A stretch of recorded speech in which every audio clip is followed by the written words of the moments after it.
we seem to have gone asleep when it comes to trying to decipher the black man's struggle being greater than woman's struggle. Okay. Because woman Okay. seems to be here as the assist or the help of black You know man. what? No? Okay, the content of this recording may be offensive. Listener discretion is advised. Yes. This is Sister Lois Yeah. and Domina de la PIE. Well, sold, but yeah, sister. Hempress. Yeah. African Hempress. So I actually liked what we had done before. Remember? Why, when I asked you about why is it sometimes when not just black women, but women in general, but we're talking about black women because we are. Oftentimes when we get a chance to speak in public places, people say we ramble and we don't take breaths.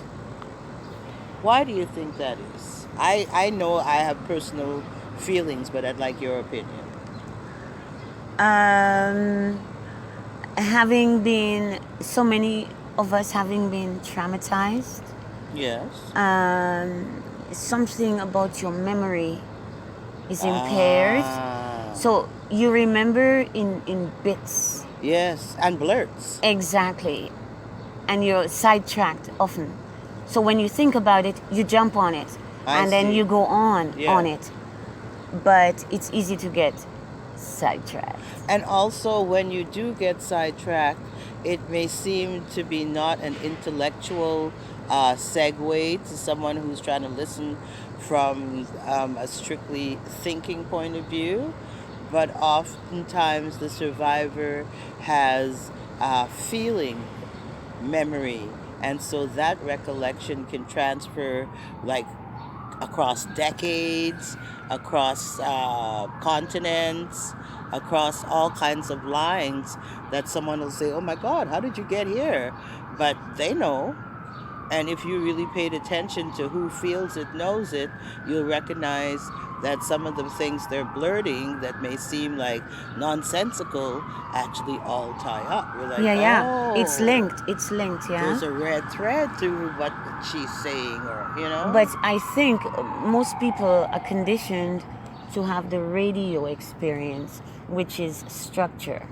Oh, and always someone asking you a specific question. Yeah. Well, Dominadella, I was thinking, and I'd like to know your feelings on the third issue might be because black women are oft shut down, erased when we do speak, imitated and made fun of and ridiculed when we do speak. And so the speaking opportunities are few and far between, and we are concerned about being clamped down and policed. So since we have someone who is willing to listen, we literally have a mental barf, verbal diarrhea, and we're like, it's not just about getting it all out, it's getting it out to someone who is actually bearing witness and receiving actively. It's therapeutic. It is. Yeah. And so, I feel that that's the main reason. And so breath is important, but not when you've got a bunch of stuff you need to get off. Yes. You know, your chest, your mind, your thoughts. And I also find when you say it's therapeutic, that many of us are carrying, you know, with whether it's lupus or fibromyalgia or whatever, a lot of the stuff in us is stuff we've stuffed down inside of us. And so the talking and the reasoning is actually an opportunity to dig up the reason without even being focused on, oh, it's a back pain, oh, it's a knee ache. But after the talk, after you've gotten it out, you yourself recognize you are less weighty or less weary in certain areas of your body that you had unconsciously been carrying these things. So then I find my expression is art. That's how I see it. Yeah, it has to be. And so my life is art. Yeah. That's just how I've always felt about it. So to express it is a good thing, and I don't have to go to a psychologist or psychiatrist. I don't have to take a pill. It makes me feel just free to. And when you say art, I'm curious. Are you speaking specifically about just the art of living a creative, everyday, pleasurable life? Or are you being specific about some things you create with your hands, out of your thoughts, or a dance form? Whatever you do throughout the day, that you are creating out, especially out of nothing. So it's about feeding your being. Yeah. Yes. All right. I feel the same way. Like for me, I feel that there's art in a well-rolled spliff. A well-rolled big head spliff is creative, aerodynamic. Well, it depends on what's in it. Right? They're I not feel all the same. They're not all the spliff same. Is a craft in and of itself. But yeah, what's in it is very important.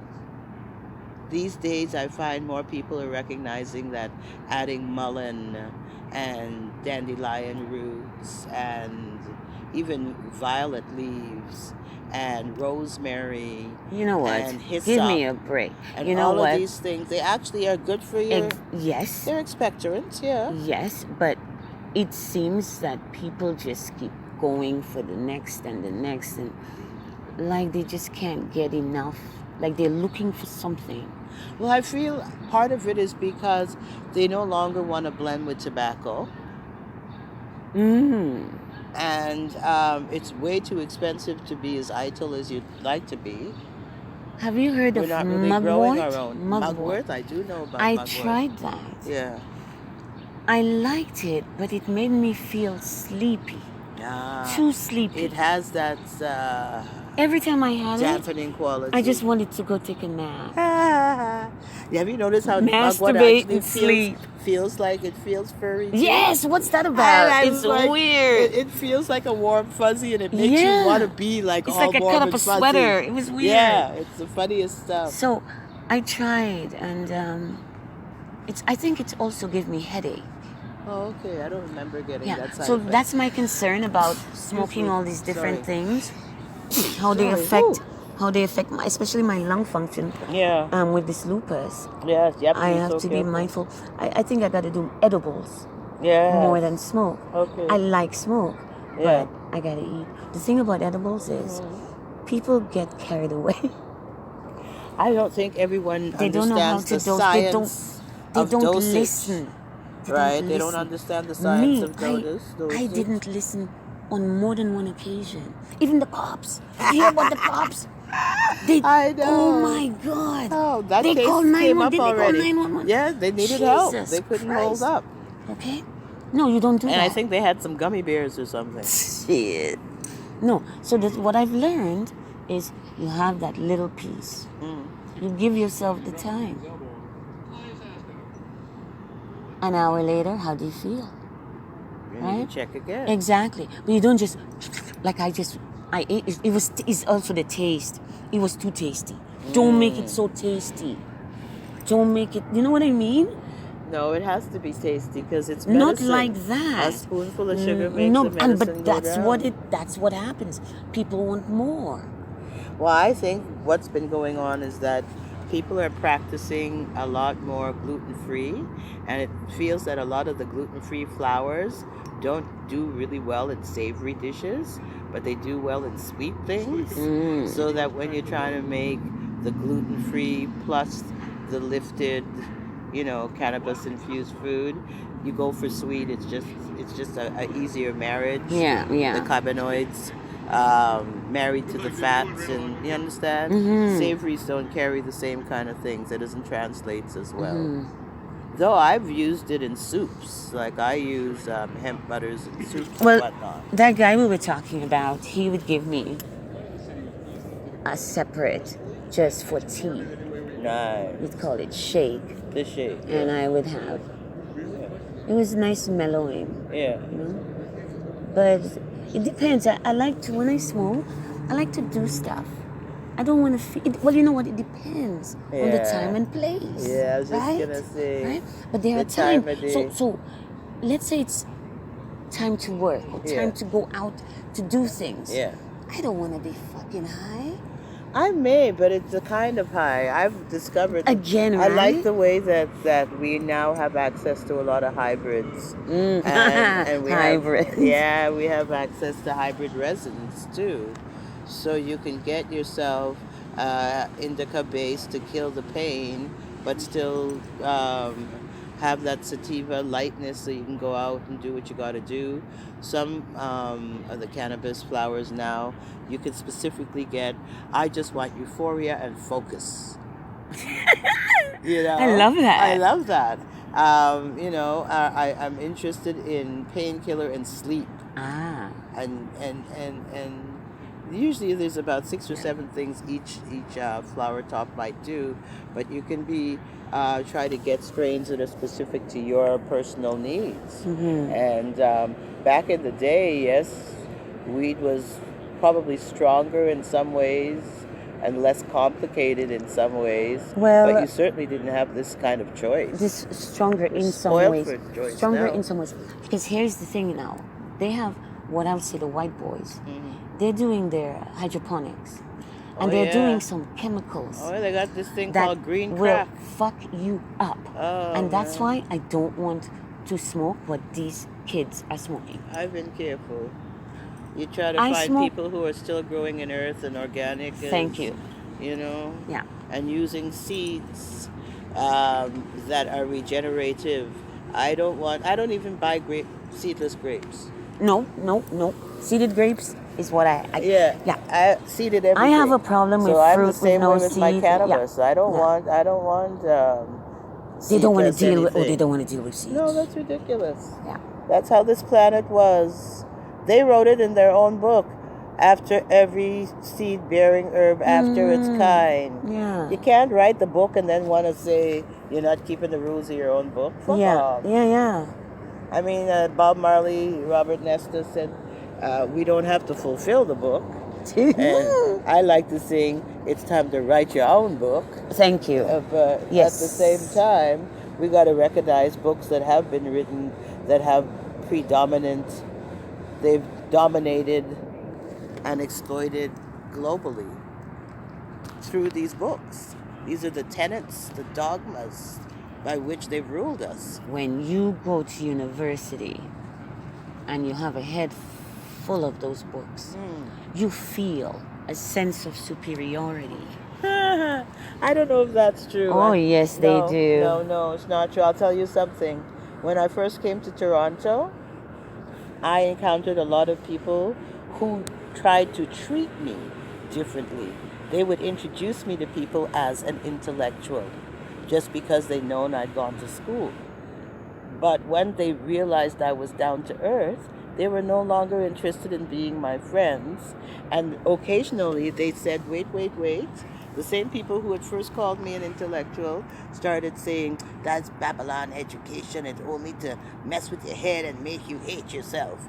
And then I met them again in 20 years, and they didn't tell me, but others told me, he got his master's, she has a PhD now. And I said, these fuckers, 30 years ago, they try to make me feel that I'm filled up on Babylon education, and now on the ground, on the down low, like how they fuck on the down low, all of that. That's how they went for their education, on the down low. And I'm like, so that means, like, my mama used to tell me all that hateful shit is jealousy, and it came out that she was right. Yes. All that hateful, when they throw in shade, it's actually jealousy. And I'd be like, who wants to have, I guess I was so, because it's such a plastic external world, I'd say, oh, Mom, I'm short, I'm fat, I have a gap tooth, I'm this, I'm that. She'd say, honey, you may be short, but you have the perfect hourglass figure. It's a heavier hourglass, but it's perfect. But I trust my mama because she made clothes for people. She knew hourglass when she see hourglass. She said, check my profile. I know hourglass. Oh, wow. What is that? Some machines, some air conditioning on a building over there. Those are the air conditioning units. It's in bad shape. Yes, poor thing. Oh, That's a big, And big also, building. I've been noticing, I'm smelling so many different odors here. Like there's definitely like leftover dog doo-doo. Yeah, people don't pick up after their Okay, dogs. I can And there's a smell couple that. of gentlemen And smoking pipes over there. I smell pipe, sweet pipe, Yeah. tobacco. Yeah. And and just I wanted to go in and see if she's there. Well, And, sure. I have a boyfriend who works here too. Do you know Shulo? No. Shulo is a South African brother of mine. If you check Shulo out online, actually Shulo and I had a deep reasoning today, and it had to do with something I put online about woman, and I spelled woman WMB. Yes, I heard. And there was this huge debate because people were saying, yes, people are having issues with the womb aspect. with the womb aspect. And so I said, you know, every time you guys let that stuff get in the way, you're part of erasing our role, erasing how we came here, one of the reasons we were brought here, the historical ovary reasons that the black woman was brought here, because they were bringing just men originally. They brought the women in order to give the men pleasure, first of all, and then the added bonus of us being just here as tricks was they got the babies, more people to enslave. And then they were like, oh wow, we can fuck them too. So we became toys for the overseer and the master and his wife and their grandmas and their kids. You know, everybody's sex toy. And yes, womb was a major part of it. And I know as a little girl that once I had been, as they called, interfered with or troubled, the major thing that was the concern was whether or not my womb was pristine. No one cared about my mental, emotional, psychological, or otherwise physical state. Yes. But it was the pristineness of my womb. The value was greatly diminished now. So this young man called me because he's someone who's transitioned and done most of the external stuff, but still has a womb. And is hoping to save some ovaries before they do the complete transition, because they would like to one day have children. Right? And so, and they said one thing they were considering was maybe even hanging on to the womb, because if they're in a situation where surrogate is needed, you know. And that, because the womb is only the vessel. And that is controversial, right? Yeah. You know, now they've reversed this whole sex education curriculum, because those South Asian women, mothers and fathers in the suburbs don't want nothing to do with... I was there on election day, and there were all these little boys and little girls who this was their first voting. They were only 18, and their parents were telling them who to vote for. They didn't know. Oh, no. And they're asking, and it's supposed to be private, and I had to tell many parents, please stand back. Please stand back. This is an independent, private thing. And they were all telling them to vote for, you know who. No. Yeah. So you know that's part how of it the happens. downpression. Yeah. Wow. Yeah, I watched it happen. I was like, holy. These young people, because I was a revision, and so they're coming in and they only have ID and they've never voted before, and they have their passport and their birth paper and the this and the that, and they're trying to prove, right? And so that was taking long enough, getting all that organized without having parents on the offside pointing to them and telling them, it's the 6th one down. Oh, da, da, da. And I got some rough with some dads. Please. This is a private ballot. This is the whole... Just leave these children alone. Everything is a mess. But there were wives that were afraid too, and I could see them. And a lot of elders who didn't even speak English clearly doing what their children told them. Yeah, this election was really... Like, I've seen it before like that, but this is the worst I've ever seen it. Worst I've ever seen it.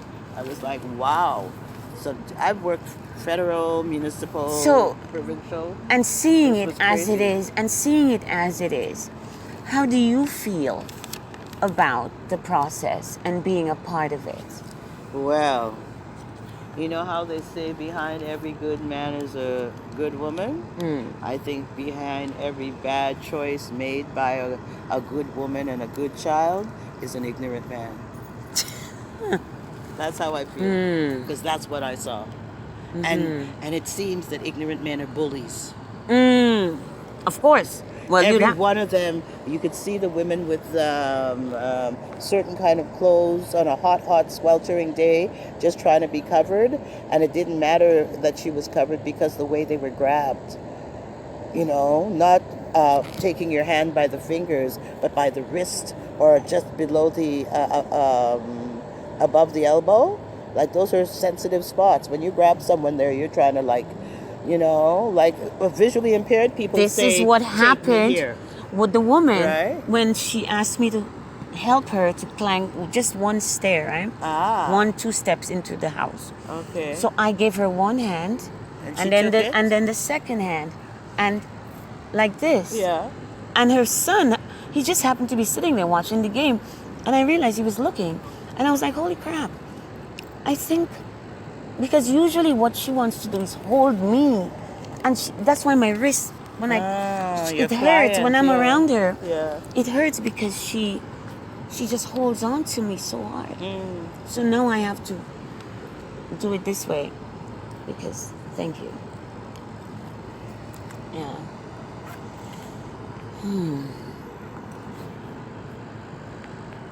Okay, go and look for your sister.